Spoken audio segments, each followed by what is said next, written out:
मकान मलबों का ढेर बन चुका है, बल्कि मकानात क्या आबादियां मलबों का ढेर बन चुकी हैं। उस बच्चे के हौसले को सलाम करो, उसने हिम्मत नहीं हारी, उसने जज्बे के हवाले से शिकस्त नहीं खाई, बल्कि अपने मकान के खंडर पे बैठ के वो रब के कलाम की तिलावत करता हुआ नजर आ रहा है।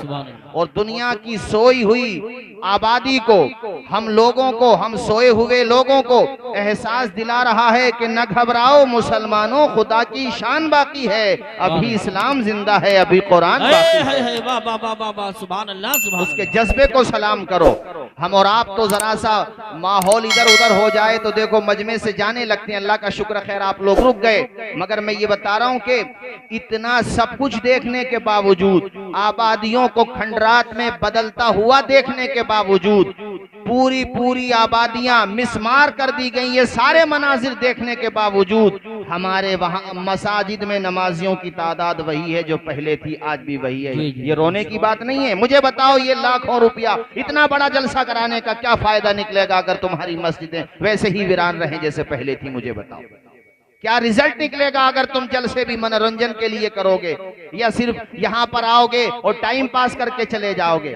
यहाँ मूंगफली खाने नहीं आते हो आप लोग मेरे साथियों। यहाँ पर अदब के साथ बैठा करो, पैगामात सुना करो, और ये हम सब की भी जिम्मेदारी है कि हम जलसे के सही माना में किस तौर पे उसका असर हो, इस असर को हम भी दूसरों तक पहुँचाएं, ये हमारी भी जिम्मेदारी है हजरात। वरना क्या फायदा निकलेगा जलसों का? मुझे बताओ कि इसका ये रिजल्ट निकला। अगर सुबह भी फजर में नमाजी वही हुए जो कल थे, तो मुझे ये बताओ आपका ये लाखों रुपया उठाना, इसका क्या रिजल्ट निकलेगा मेरे साथियों? क्या तुम्हें उन मजलूम बच्चों की चीखें सुनाई नहीं देती? तुम्हें उनकी आहें सुनाई नहीं देती कि मकान की छत ना बची? यार मकान ना बचा, पानी तक पीने को नहीं बचा, हर दिन नई करबला है, मगर उनका हौसला देखो और रब का करम देखो उनके ऊपर कि जब दुश्मनों ने पानी तक बंद कर दिया उन पे और करबला की याद ताजा कर दी, मगर उन बच्चों पे खुदा का करम देखो कि मेरे रब ने आसमान से पानी बरसा दिया उनके लिए। आसमान से पानी बरसा और रब ने कहा, ए मेरे मजलूम बंदो, तुम्हारे साथ कोई हो ना हो मगर तुम्हारा खुदा तुम्हारे साथ है। जिसका कोई नहीं उसका भी खुदा है यारो। उनके हौसले को सलामत, अल्लाह सलामत रखे। एक बुजुर्ग को मैंने देखा, 80 साल की उम्र है, 8 या 9 लोग उसके घर के शहीद हो चुके हैं, जिसमें पोते भी हैं, पोतियां भी हैं, और उनके जनाजे सामने रखे हुए हैं। और वो 80 साल का बुजुर्ग रोते हुए कहता है, ए मेरे बच्चों, जब रसूल पाक से मुलाकात हो तो कहना इस उम्मत ने हमारा साथ छोड़ दिया, हमारा साथ नहीं दिया, और साथ तुम भी नहीं दे रहे हो। अगर उनके दुश्मनों के बनाए हुए प्रोडक्ट को तुम इस्तेमाल करते हो तो किस बात का साथ दे रहे हो? कम से कम हम उन जालिमों के बनाए हुए सामान का बाइकाट तो कर ही सकते हैं। मैं खुदा की कसम लेकर के कहता हूं, जब से ये जुल्म हुआ है और मुझे पता चला है ये पेप्सी, ये थम्स अप और ये मिरिंडा और ये दुनिया भर की जो चीजें हैं उनके बनाए हुए हैं, अल्लाह की कसम मैंने हाथ तक नहीं लगाया। पहले मैं पी भी लिया करता था, मैंने नहीं पिया है। कोई ये कह सकता है कि हमारे बाइकाट करने से, एक दो के बाइकाट करने से क्या होता है? तो मैं उसको बताता हूं कि हजरत इब्राहिम खलीलुल्लाह के लिए जब नारे नमरूद सुलगाई गई थी तो मेंढक बुझा रहा था, आग को पानी लेकर के आ रहा था और गिरगिट फूंक मार रहा था। ना तो मेंढक के पानी लाने से वो आग बुझ रही थी और ना गिरगिट के फूंक मारने से वो आग दहक रही थी। क्या वजह है? एक का नाम गद्दारों में लिखा गया, एक का नाम वफादारों में। हजरात, मैं ये कहना चाहता हूँ, हजरत यूसुफ अलैहिस्सलाम को जब बाजारे मिस्र में खरीदारों की लाइन थी और खरीदा जा रहा था, तो क्या वो ज़ईफा नहीं आई थी? हैं, अटियां लेकर के आ गई थी, रुई की अटियां लेकर के। उससे कहा था, कहने वालों ने उसका मजाक भी उड़ाया था, ए बेवकूफ औरत, यहाँ तो अजीज मिस्र खरीदार है। अजीज लक़ब होता था मिस्र के बादशाह का, वो खरीदार है यहाँ, तेरी अटियों की क्या हैसियत? रोते हुए उस औरत ने कहा था, एतराज करने वाले, ये तो मैं भी जानती हूँ कि मेरी अटियों की कोई हैसियत नहीं है। मेरी अटियां ना देख, मेरे दिल का जज्बा देख, इसलिए लेकर के आई हूँ कि कल कयामत के दिन यूसुफ के खरीदारों में मेरा भी नाम आ जाएगा। इसलिए मजलूमों की हमदर्दी में आप पीसफुल जो भी अपने तौर पे कर सकते हैं, अरे दुआ तो कर ही सकते हैं उनके लिए नमाजें पढ़ पढ़ के दुआ करो। अरे तुम्हारा जज्बा कहां चला गया? तुमसे मस्जिदें भरी नहीं जाती, बातें करते हो बहुत बड़ी बड़ी। ऐसी बातों से कुछ नहीं होता है, पहले मस्जिदों को आबाद करना पड़ेगा। मुझे याद आता है, इजराइल के एक मुफक्किर से पूछा गया था, क्या तुम्हें इस बेबस कौम से कभी डर लगता है? तुम्हें लगता है कभी बेदार हो जाएगी? उसने कहा था, हाँ, जिस दिन फज्र की नमाज में मुसलमानों की तादाद जुमे के नमाज के बराबर हो जाएगी, हमें लगेगा ये कौम बेदार हो गई। सुभान अल्लाह, माशाअल्लाह माशाअल्लाह। हम नमाजें न पढ़ें, अल्लाह के घर को वीरान रखें, तो कैसे मदद आएगी? मेरे रब ने कुरान में कहा, इन्नल्लाह ला युगय्यिरु मा बिकौमिन हत्ता युगय्यिरु मा बिअनफुसिहिम। अल्लाह उस कौम की हालत नहीं बदलता जो अपनी हालत बदलने की फिक्र ना करे। अपनी हालत तो बदलो। मैं आज कितने जवानों को देखता हूं, मुझे कहना चाहिए, मैं ये क्यों कहूं नहीं कहना चाहिए, कितने जवानों को देखता हूं, अभी वर्ल्ड कप चल रहा है, सट्टे लगाते हुए मिल जाएंगे, जुए खेलते हुए मिल जाएंगे। वो कौम जिसकी बहनें बेटियां उनके सरों से छत छीन ली गई, जिस कौम के बच्चों को यतीम कर दिया गया, पूरे पूरे परिवार जिनके शहीद हो गए, उन बच्चों का कोई पुरसाने हाल नहीं। उनके आंख के आंसू देखो तो दिल का कलेजा मुंह को आने लगता है, पैमाने दिल आंखों से बरसने लगता है। उन बच्चों का दर्द देखो, उनकी आहें देखो। उसके बावजूद इस कौम ने अभी शराब के जाम नहीं छोड़े, ताश के पत्ते नहीं छोड़े, जुआ खेलना नहीं छोड़ा। तो मुझे बताओ मेरे साथियों, कैसे हालात बदलेंगे? हाँ, मौजूदा दौर के दिन रात बदल सकते हैं, मुल्क के फिक्र नजरियात बदल सकते हैं। तुम बदल जाओ तो हालात बदल सकते हैं। बेशक बेशक, सुभान अल्लाह। तुम्हें बदलना पड़ेगा पहले, उसके बाद हालात बदलेंगे। तुमने वो मनाजिर, मैंने क्या, तुमने सबने, हम आपने सबने देखे मेरे साथियों। उस कौम को सलाम करो, मगर यहाँ जुआ खेला जा रहा है। क्या तुमने हुजूर की ये हदीस नहीं पढ़ी कि जुआ खेलने वाला जब जुआ खेलता है तो वो गोया के खिंजीर के खून में अपने हाथों को रंग लेता है। सट्टे लगाए जा रहे हैं कि इस ओवर में ये विकेट हो गया, इतने रन आ गए तो तुम जीते वरना हम जीते। ऐसे सटोरिए। वो कितने जवान लड़के जो शराब का जाम पी रहे हैं, वो शराब पी करके फिर नालियों के किनारे पे पड़े रहते हैं, पेशाब करके चला जाए कुत्ता उनके मुंह पे, नालियों में वो अपने आप को देख लो जाकर के क्या सूरत हाल है। नालियों में डुबकियां लगा रहे हैं, कैसा कैसा गंदा पानी उनके मुंह में जाता होगा। शराबें पी जा रही हैं मुसलमानों में। कौन सा गुनाह है जो आज मुसलमानों में नहीं हो रहा है?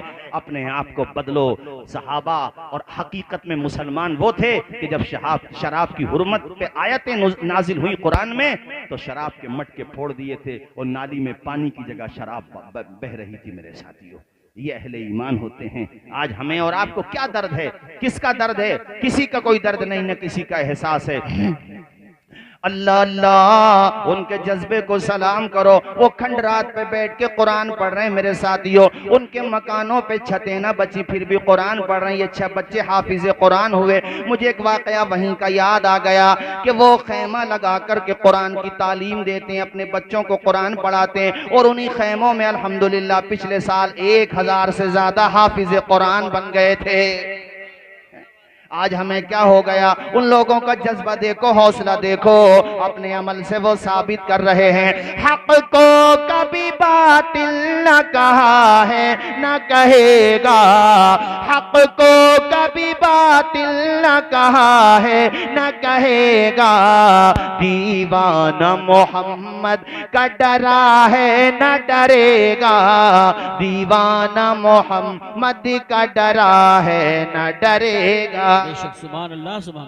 कारी साहब ऐसी मुफलिसी और ऐसी गरीबी के वो खेमे में ही ऐसी तालीम देते हैं। तो एक दिन एक टीचर उनकी कहने लगी, ये फलस्तीन का वाकया बता रहा हूँ, उनकी टीचर कहने लगी, बच्चों मैं तुम्हारा एग्जाम लूंगी और जो 90+ नंबर लेकर के आएगा, जितने भी उसने नंबर कहे इतने नंबर लेकर के आएगा, मैं उसे इनाम दूंगी। सब बच्चों ने इतनी मेहनत की थी, उन गरीब बेबस यतीम बच्चों ने, कितने यतीम है उनमें जरा तसव्वुर करो, इतनी मेहनत की कि सारे के सारे बच्चे उतने नंबर लेकर के आए जितना टीचर ने कहा था। इनाम एक है, दावेदार अनेक हैं। अब ऐसी सूरत में क्या किया जाए? इनाम एक और माशाल्लाह नंबर सब अच्छे लेकर के आ गए। उसकी आंखों में आंसू हैं। कहा, बच्चों काश मेरे पास इतना होता कि मैं तुम्हें सबको इनाम देती, मगर माशाल्लाह खुशी यह है कि तुम सब अच्छे नंबर लेकर के आए हो। लिहाजा ऐसा करो, ये पर्चियां अपने अपने नाम से पर्चियां लिख दो पर्ची कुरानदाजी हो जाएगी, जिसके नाम से पर्ची निकलेगी उसे इनाम दे दिया जाएगा। इस पे सब लोग एग्री हो गए। जब पर्ची निकाली गई, कुरानदाजी की गई, तो उसमें पर्ची निकली एक बेटी की, एक बच्ची की, जिसका नाम था सबा अब्दुल करीम। उस बच्ची की जब पर्ची निकली तो वाकईतन पूरे क्लास में, पूरे स्कूल में वही बच्ची डिजर्व करती थी, सबसे ज्यादा मुस्तहिक वही बच्ची थी, क्योंकि ना उसकी माँ, ना बाप, ना भाई, कोई नहीं था, दूसरे लोग उसकी परवरिश कर रहे हैं, सबसे गरीब वही थी। टीचर की आंखों में आंसू आए, बच्चे की पेशानी चूमी, कहा बेटा मेरा दिल भी ये चाहता था तुम्हें इनाम मिल जाए और नाम भी तुम्हारा ही निकल आया है। उसको इनाम दे दिया गया। ये कहानी खत्म नहीं हुई है, कहानी शुरू हुई है। वो टीचर अपने घर पे जाके अपने हस्बैंड के सामने दहाड़े मार मार के रोने लगी। उनके शौहर ने कहा क्या हुआ, इतना क्यों रो रही हो? कहती आज मेरे स्कूल में बड़ा अजीब वाकया पेश आया, जहां तक मैंने सुनाया वहां तक ये सुनाने के बाद आगे का हिस्सा वो बताती है कि वो सारे बच्चे चले गए, मैंने छुट्टियां कर दी, वो अपने अपने खेमों में चले गए और वहीं जाके रिफ्यूजी कैंपों में रहते, वहीं पे जाके रहने लगे, चले गए। मैंने वो जो पर्चियां रखी थी, चूंकि मैं खाली बैठी थी, तो वो पर्चियां मैं खोल के देखने लगी। जब मैंने उन पर्चियों को खोल के देखा, हैरत की इंतहा न रही। हर पर्ची के अंदर सबा अब्दुल करीम का नाम लिखा हुआ है। नारे तकबीर, नारे रिसालत, नारे गौसियत, मसलके आला हजरत हजरत अल्लामा तौसीफ रजा साहिब। अरे यूसुफ रजा, उन बच्चों के जज्बे को सलाम करो। नाबालिग बच्चे हैं, छोटे छोटे बच्चे हैं, मगर वो स्कूल के बच्चे जानते थे मुझसे ज्यादा सबा को जरूरत है। वो बच्चियां जानती थी मुझसे ज्यादा सबा को जरूरत है। तो सारे बच्चों ने अपना नाम नहीं लिखा, उसका नाम लिखा जिसका होना था। बेशक बेशक, क्या कहने हैं। वाह वाह। ये होता है ईमानी जज्बा, ये होता है एक दूसरे की हमदर्दी का जज्बा। आज तो लोग एक दूसरे की मेंढे काटने पे लगे हुए हैं, जिसकी ताकत है दूसरे का गला दबाना चाहता है। अरे गांवों में जलसे होते हैं तो उन्वान दे करके जलसे किया करो, ताकि गांव की जरूरतों पे तकरीर हो जाए और लोगों तक पैगाम पहुंच जाए। आज घर घर में पार्टी बंदी का झगड़ा, हर मोहल्ले में पार्टी बंदी का झगड़ा, मेंढों के झगड़े। इन झगड़ों का सल्यूशन कैसे निकलेगा, ये पहले आप हमें तकरीर में मौजूद हो, उसके बाद इस पे तकरीर कराओ ताकि कुछ रिजल्ट निकल के आए। वरना लाख 2 लाख रुपए उठाने से क्या फायदा हुआ, मुझे बता दो आप लोग। बेशक, बहुत अच्छा पैगाम है। मुझे कोई फिक्र नहीं पड़ती आप नजराना दो मत दो, अल्हम्दुलिल्लाह मुझे इसकी कोई जरूरत भी नहीं है, ना मिले कोई टेंशन नहीं है। मगर ये लाखों रुपया आप उठाओ और जलसा खत्म होने से पहले चले जाओ, क्या मतलब है भाई इस बात का? हैं?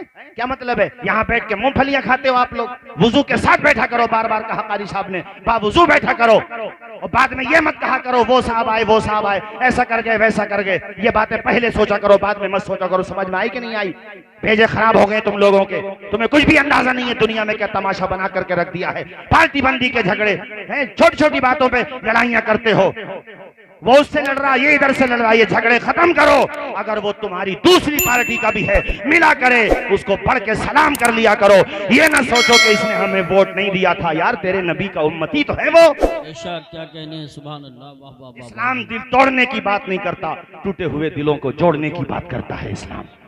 और सलाम करने से कोई छोटा नहीं बनता। कारी साहब वो अशार मुझे याद आते हैं, अदब से झुकता है, झुककर सलाम करता है, फकीर दिल को सिकंदर सलाम करता है। न इसमें रहना कि कोई तुम्हें सलाम करे, बड़ा तो वो है जो बढ़कर सलाम करता है। बेशक बेशक, सुभान अल्लाह। हजरात, अच्छा इसलिए मैंने आपसे कहा है इन बातों को समझने की कोशिश करो, अपने बच्चों को पढ़ाओ।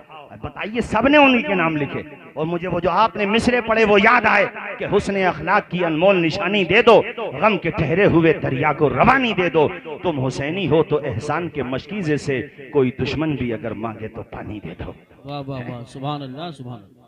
अपने बच्चों को पढ़ाओ। अभी मेरे संबल में एक लड़का कासिम नाम का, माशाल्लाह जज बना, वो समझते हो, उसके पापा खिचड़ा और वो बिरयानी बेचा करते थे, लेकिन बाप ने विजन लिया, टारगेट लिया कि बच्चे को पढ़ाना है। ये बाप होता है, पसीने में भीग जाएगा, अपनी जिंदगी दांव पे लगा देगा, मगर ये सोचेगा मेरे बच्चे को वो तकलीफें ना उठानी पड़े जो उसके बाप को उठानी पड़ी थी। बेशक। ये औलाद की भी जिम्मेदारी है कि शादी हो जाए, तुम पे जिम्मेदारी आ जाए तो माँ बाप को आंखें न दिखाओ, उनके डांटने को बुरा न समझो। जिस दिन ये माँ बाप हमेशा के लिए सो गए, कान तरस जाएंगे, अब्बा की आवाज सुनने को नहीं मिलेगी मेरे यहाँ। तुझे पता क्या है कि तेरे बाप ने तेरे लिए कितना संघर्ष किया है, और जो लोग नहीं करते उनसे कहता हूं कि अपने बच्चों के हाथों में कलम दे दो। और भारत की सरजमीन पर भी अपने बच्चों का भविष्य अगर सेव करना चाहते हो तो उन्हें झगड़े ना सिखाओ, उनके हाथों में कलम दे दो। इंशाअल्लाह तुम्हारा बच्चा राज करेगा, इंशाअल्लाह। इंशाअल्लाह इंशाअल्लाह। डॉक्टर अंबेडकर जी को कौन जानता अगर वो तालीम हासिल न करते? कारी यूसुफ रज़ा साहब। APJ अबुल कलाम जी को कौन जानता? अखबार बेचते थे। आप गुर्बत का अंदाजा लगाइए और याद रखिए, तरक्की भी वही करते हैं जो गुर्बतों की गोद में पलते हैं।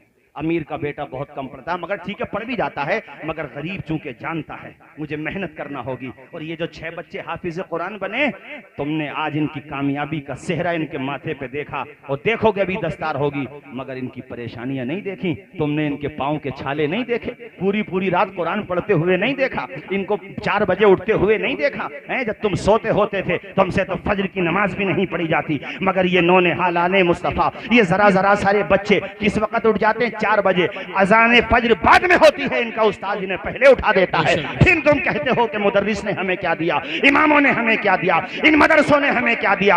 अरे जिंदगी का शऊर दिया है मदरसों ने, जीने का सलीका दिया है मदरसों ने, तुम्हारे घर तक अजान की सदा पहुंचाई है मदरसों ने, कुरान की आयतें पहुंचाई है मदरसों ने, अरे मुस्तफा की चौखट से जोड़ने का काम किया है मदरसों। सुभान अल्लाह, सुभान अल्लाह। हक है, बहुत अच्छा पैगाम। गुलफाम भाई चंदा कर रहे थे मदरसे के लिए, बहुत अच्छा काम कर रहे थे। आज जिसने दिया बहुत अच्छा किया, और एहसान नहीं किया अगर तुमने दिया। ये ना कहना कि मदरसों ने हमें क्या दिया। अरे मदरसों ने तुम्हारा रिश्ता मुस्तफा से जोड़ दिया, और क्या चाहिए तुम्हें मेरे भाई?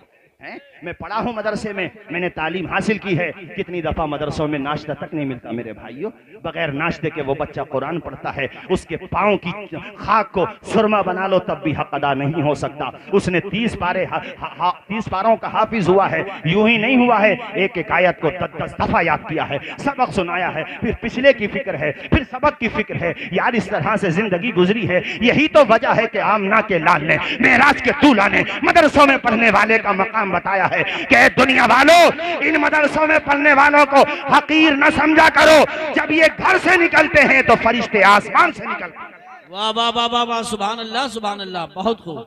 तुम्हें लगता है कि ये फर्शे जमीन पे चल रहे हैं, नहीं, बल्कि ये तो फरिश्तों के परों पे सवारी कर रहे हैं। बेशक बेशक। इनका मकाम समझने की कोशिश करो, इनका रुतबा पहचानने की कोशिश करो, मेहनत करो, तालीम हासिल करो। संघर्ष की राह जो चलता है, हालात वही बदलता है। जिसने अंधेरों से जंग जीती है, सूरज बन के तो वही चमकता है। बेशक बेशक। जरा हाथ उठा के बोलो एक मर्तबा सुभान अल्लाह। अरे नींद तो नहीं आ रही आप लोगों को? खत्म कर दें क्या? बोलो। मैं अभी हसीन भाई से भी कह रहा था, माशाल्लाह कांकर सराय से हमारे और भी अहबाब आए हुए हैं। आधा घंटे का मेरा इरादा था, अब आप कहोगे तो तकरीर करूंगा, बोझ नहीं बनूंगा आपके ऊपर। बताओ इरादा है? कीजिए। अरे बोलो जोर से। मगर ये काम मत किया करो यहाँ बैठ के। आपने जो खाना पीना शुरू कर दिया, अदब से बैठो। नातवा हो, मुकद्दिर हो, नाजिम हो, जो भी आए अदब के साथ सुनो। जलसों का ये क्या तरीका है भाई? जलसों में कुछ देर बैठे चले गए, यार मौज मस्ती का जरिया ना बनाओ। मुहासबा करो, अपने आप का भी मुहासबा करो और समझने की कोशिश करो मेरे भाइयों। हालात को बदलने की कोशिश करो। मैं ये कह रहा था, अपने बच्चों को पढ़ाओ। बताओ, खिचड़ा बेचता था, माशाल्लाह जज बन गया है। संघर्ष इसको कहते हैं। APJ अबुल कलाम राष्ट्रपति की कुर्सी तक पहुंचे और इसमें किसी का योगदान नहीं था, उनके टैलेंट का योगदान था। और आपके अमरोहा के अभी जो ये क्या बोलते हैं चंद्रयान 3, उसमें अपने अमरोहा मुरादाबाद के भी कई बच्चे थे, यानी उस प्लानिंग में कई बच्चे शामिल थे। मेहनत करना चाहिए, कोशिश करना चाहिए। मैं खुजमा सफा व दामा कदरा के तौर पे कहता हूँ, इंसान अगर मेहनत करे, कहना नहीं चाहिए, बात बहुत बढ़ जाएगी, बस इतना ही समझ लो, मेहनत करे तो अमरोहा का नाम भी रोशन हो सकता है। क्या इशारा है? इशारा ही सही है, बस यही काफी है। इसलिए मेहनत करने की कोशिश करो भाइयों, संघर्ष करो। और वो APJ अबुल कलाम ने कहा था एक दफा कि सूरज की तरह चमकना चाहते हो तो सूरज की तरह जलना भी सीखो। जी बेशक। एक दफा उन्होंने कहा था कि ख्वाब वो नहीं है जो इंसान सोते हुए देखता है, ख्वाब तो वो है जो इंसान को सोने ही नहीं देता है। कारी साहब, सूरज जैसा बनना है तो सूरज जैसा जलना होगा। नदियों सा आदर पाना है तो पर्वत छोड़ निकलना होगा। हम आदम के बेटे हैं, क्यों सोचे रास्ता सरल होगा। कुछ ज्यादा वक्त लगेगा पर संघर्ष जरूर सफल होगा। और मुझे याद आ गया राहत इंदौरी साहब का वो शेर कि परों को खोल, जमाना उड़ान देखता है, जमीन पे बैठ के क्या आसमान देखता है। क्या कहने, नारे तकबीर, नारे रिसालत, नारे गौसियत, मसलके आला हजरत, फैजान आला हजरत, फैजान हुजूर मुफ्ती आजम हिंद हजरत अल्लामा तौसीफ रजा साहिब संभली। सुभान अल्लाह। ये माएँ बहनें बैठी है, इनके लिए भी सुना दूं। अल्लाह तुम्हें साहिब औलाद बनाए तो देखो माओ का किरदार कैसे अदा किया जाता है। इमाम बुखारी की माँ की कहानी सुनते हुए चलो। अल्लाह ने बेटा अता किया, नाम रखा मोहम्मद बिन इस्माइल, और बचपने में नाबीना हो गए। माँ तहज्जुद की नमाज पढ़ के दुआ करती है, अल्लाह मेरे बेटे को बिनाई दे दे, तेरे नबी की हदीस से याद कराऊंगी अपने बेटे को, मैं अपने बेटे को मुहद्दिस बनाऊंगी। अल्लाह का करम हुआ, माँ की दुआएं लगी। तुम भी लिया करो दुआएं माँ की, बाप की दुआएं भी लिया करो। घर से जब निकला करो, अल्हम्दुलिल्लाह हम तो इस पे अमल करते हैं। हमारे कारी यूसुफ रजा साहब भी माशाल्लाह बहुत अमल करते हैं इस पे, अल्लाह का शुक्र है। हम सब लोग अमल करते हैं, अल्लाह का लाख लाख शुक्र है। आप सबसे कहता हूँ, घर से निकला करो तो माँ का हाथ सर पे रखवा लिया करो, बाप का हाथ चूम लिया करो, और फिर ये कहते हुए निकल जाया करो, हमारे कुछ गुनाहों की सजा भी साथ चलती है। अब हम तन्हा नहीं चलते, दवा भी साथ चलती है। अभी जिंदा है माँ मेरी, मुझे कुछ भी नहीं होगा, मैं घर से जब निकलता हूँ दुआ भी साथ चलती है। सुभान अल्लाह, सुभान अल्लाह। बहुत माशाल्लाह अहले स्टेज आंखों में नमी है माशाल्लाह, अल्लाह शादो आबाद रखे। अरे जाओगे तो नहीं आप लोग छोड़ के हमें? अब बीच में बोलो, हाथ उठा के बताओ, जाओगे तो नहीं? तो बैठ जाओ, जहाँ पे खड़े हो वहीं पे बैठ जाओ, एकदम बैठ जाओ, ऐसे बहुत बैठ जाओ, एकदम बैठ जाओ। अब यार हम भी आए हैं तो ऐसा तो नहीं है कि आपको इतनी आसानी से छोड़ देंगे, हैं? इसलिए सुकून के साथ बैठ जाओ, बैठ जाओ, बैठो, एकदम से बैठ जाओ, वे सारे लोग बैठ जाओ। कलमा पढ़ो झूम के, ला इलाहा इल्लल्लाहु मुहम्मदुर रसूलुल्लाह सल्लल्लाहु ताला अलैहि वसल्लम। इमाम बुखारी की माँ दुआएं करती है, वो कनीज़े फातिमा जहरा, वो माँ की दुआ का असर देखो। खुदा का करम हुआ, बंजर जमीन पे नूर की बरसात हो गई, ख्वाब में हजरत इब्राहिम से मुलाकात हो गई। माँ तशरीफ, माँ के ख्वाब में हजरत इब्राहिम तशरीफ लाए और कहा, ए खातून, अल्लाह ने तेरी दुआ कबूल कर ली है और तेरे बेटे मोहम्मद को बीनाई लौटा दी है, बीनाई अता कर दी है। किसने? हजरत इब्राहिम ने। सुबह सुबह का टाइम था, अभी फज्र की आजान नहीं हुई है या हो चुकी है। माँ की आंख खुली, करीब में बेटा सो रहा था, नाम है मोहम्मद बिन इस्माइल बुखारी। अपने बेटे को उठाया, ख्वाब तो याद था ना, एकदम से बेटे को उठाया, कहा, बेटे जरा आंखें खोलना। आंखों में खुशी के आंसू भी हैं। मोहम्मद बिन इस्माइल ने आंखें खोली, माँ मुझे तेरा चेहरा नजर आ रहा है। ये जुमले सुनने के लिए माँ के कान तरस गए थे। इतना कहा तो ढारस बन गई, कलेजे से चिमटा लिया, मौला तेरा शुक्र है तूने मेरे बेटे की बीनाई वापस कर दी। ये माँ होती है कि अपनी जिंदगी को कुर्बान कर देती है बच्चों के लिए। मालिक तेरा शुक्र है, ए बेटे तुझे साफ नजर आ रहा है। माँ, हाँ हाँ तेरा चेहरा भी नजर आ रहा है, और तू जो चादर ओढ़े हुए है ना, सुर्ख रंग की चादर है मेरी माँ। अल्लाह अल्लाह। और यहाँ पे मोहम्मद बिन इस्माइल बुखारी की इंतखाब पे भी कुर्बान जाओ। रोशनी मिली, बीनाई मिली, आसमान की रंगत न देखी, माँ का चेहरा देखा। गोया के उन्होंने माँ का चेहरा देखने के बाद ये कह दिया, ए अंधेरे देख ले, मुंह तेरा काला हो गया। माँ ने आंखें खोल दी, घर में उजाला हो गया। सुभान अल्लाह, सुभान अल्लाह, माशाअल्लाह, माशाअल्लाह। ये होता है माँ का अदब। और फिर क्या हुआ? अपने बेटे को पढ़ाया माँ ने। माँ तुम्हें सुना रहा हूँ खास तौर पे, ये जो 6 बच्चे हाफिज कुरान बने, इनके पीछे इनकी माँ की बड़ी मेहनत होगी बेशक। हजरत इमाम बुखारी को माँ ने तालीम हासिल करने के लिए मुख्तलिफ शहरों में भेजा, और अल्लाह ने इतना काबिल बनाया, अल्लाह ने इतना इल्म अता फरमाया कि बाकी आपके जो साथी थे, जो मदरसों में पढ़ने जाते थे, मुहद्दिसीन के पास पढ़ने जाते थे, वो दफ्तरों के अंदर हदीसें लिखते थे। शुरू में इमाम बुखारी लिखते ही नहीं थे। एक दिन आपके साथियों ने कहा, ए मोहम्मद बिन इस्माइल, तुम तो अपना वक्त जाया कर रहे हो, लिखते तो हो नहीं, तुम्हें कुछ याद भी है? आपने कहा, अच्छा मेरे साथियों ये बताओ, तुमने अपने दफ्तरों में, अपने रजिस्टर्स में कितनी हदीसें लिख ली होंगी? कहा, हमने 15-15 हजार हदीसें अब तक लिख दी हैं। इमाम बुखारी ने कहा, पहले तुम सुनाओगे या पहले हम सुना दें? अल्लाह अल्लाह। कहने लगे, नहीं नहीं, तुम कैसे सुना दोगे जब तुमने लिखी ही नहीं है? कहा, तुम अपने अपने दफ्तर खोलो। उन्होंने दफ्तर खोले, इमाम बुखारी ने पढ़ना शुरू कर दिया, और 15,000 हदीसें सुनाने के बाद आप रुके। सारे लोगों ने कहा, ए बुखारी तुझे ये कैसे याद हो गई? कहा, मेरी माँ की दुआ का असर देख रहे हो मेरे साथियों, इसलिए मैंने ये जोर दिया है इन औरतों पर कि अपने बच्चों को पढ़ाने का जज्बा पैदा करो, अपने बच्चों के अंदर तालीम का ज़ौक़ पैदा करो, और बचपने ही से ये ख्वाब देखो, मालिक मेरा बेटा हाफिज कुरान बन जाए, अल्लाह करे मेरा बेटा डॉक्टर भी बने, एडवोकेट भी बने, मेरा बेटा साइंटिस्ट भी बने, मगर साथ साथ में वो कुरान भी पढ़ता हुआ चला जाए। झूम के बोलो सुभान सुभान अल्लाह, सुभान अल्लाह। बहुत अच्छा पैगाम पेश कर रहे हैं हजरत, जवाब नहीं माशाअल्लाह। हर आदमी बड़ी माशाल्लाह मोहब्बत से सुन रहा है। कारी साहब बगैर तालीम के हमें और आपको कौन बुला लेता अगर थोड़ा बहुत, सही बात। हालांकि उतने पढ़े हुए नहीं है, मोहब्बत ज्यादा मिलती है आप लोगों की, मगर बहरहाल ये माँ बाप का ही तो एहसान है। बोलो, अरे जोर से बोलो, किसका एहसान है? मैंने आपको जोर दे करके ये बात कही है कि आज की तकरीर में लुब्बे लुबाब के तौर पे 3 बातें दिमाग से लेके जाना। एक तो झगड़े बिल्कुल दिमाग से निकाल दो, सोचो लड़ना ही नहीं है हमें, तो सामने वाला कुछ चिढ़ा रहा है ना, रास्ता बदल दो। वो यही तो कहेगा दब गया, तो जो दबेगा समझ लो कयामत में वही ऊंचा उठेगा। बेशक। और सामने वाला जो बेवजह दबा रहा उसे भी सोचना चाहिए, भाई मैं क्यों दबा रहा हूँ? जो पैसा मैं झगड़ों में उठा रहा हूँ वो गरीबों पे उठा दूं। जी जी।